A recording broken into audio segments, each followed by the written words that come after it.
يلا بينا نعمل سندوتشات طماطم لطيفة وخفيفة وتجنن. معايا كيلو من الطماطم، مليانة يا جماعة فوائد للقلب والجسم كله، بجد رهيبة. اخدتها شلت منها الكروتين السود دول اللي بيبقوا فيها، وفي حبل رملي جواها كده مستخبي لو حابين تشيلوه تمام، هو زي الجمبري كده. يفضل نشيله علشان ما تحسوش بالرمل تحت اسنانكم، ولكن ممكن يتساب عادي. ومعايا جبنه موتزاريلا الحريف وصوص تشيزي تحفه بجد. ومعايا كمان فلفله خضراء قطعتها رفيع، واربع فصوص توم مهروسين او قطعهم مكعبات صغيره على قد ما تقدروا، وقطعه زبده كبيره وممكن نستبدلها بسمنه بلدي. وبهارات معايا كزبره ناشفه وبابريكا مدخنه وشويه كمون بسيط قوي عشان طعمه ما يغيرلناش طعم الطماطم. هنجيب ووك ونحط الزبده وننزل بالثوم والفلفل، الثوم يطلع ريحته والفلفل يدبل بسيط معانا، واروح نازله بالطماطم وافضل اقلب حبه، وبعدين احط البهارات. انا كان عندي كمان صوص الاويستر، صوص المحار، فحطيت معلقه منه. زي ما قلت لكم كل اول شهر اشتروا ازازه من الصوصات دي، هتعيش وقت معاكم ومش هتبقى مكلفه. احتجت ازود صوص محار فزودت معلقه كمان، وقلبت حبه ودقت حسيت حاجه ناقصه،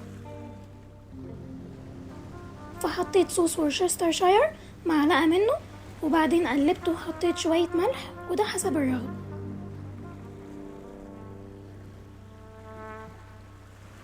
ومية الطماطم كانت خلاص معظمها شربته، فقفلت عليها ورحت اجهز السندوتشات. هعمل صوص بالمايونيز، انا استخدمته حار، ممكن تستخدموه العادي، وحطيت عليه شوية من الثوم البودرة والفلفل الاسمر وعصرة ليمون. هنجيب العيش وندهنه زي ما انتوا شايفين، ونحط الحشو وندهن النص التاني من العيش عشان يقفل على الطماطم كويس.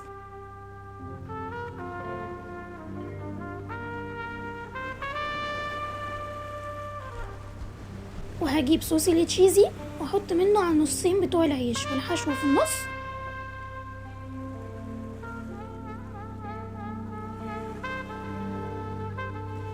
واخر حشوه معايا هجيب طبق يدخل الميكرويف واحط جبنه موتزاريلا على نص الرغيف، اسيحها واخدها وارص عليها الطماطم. وانا اختياري، عايزين تحطوا على النص التاني من الرغيف صوص التشيزي ويبقى ميكس جبن براحتكم. انا اكتفيت بالموتزاريلا ومطتها الخطيره بجد تحفه يا جماعه، جربوها متاكده هتحبوها. وانا الطماطم بجيبها من ميشا، احسن حد في السويس تجيبوا منه محار او مأكولات بحر عامه، وباسعار مفيش زيها ودايما في عروض.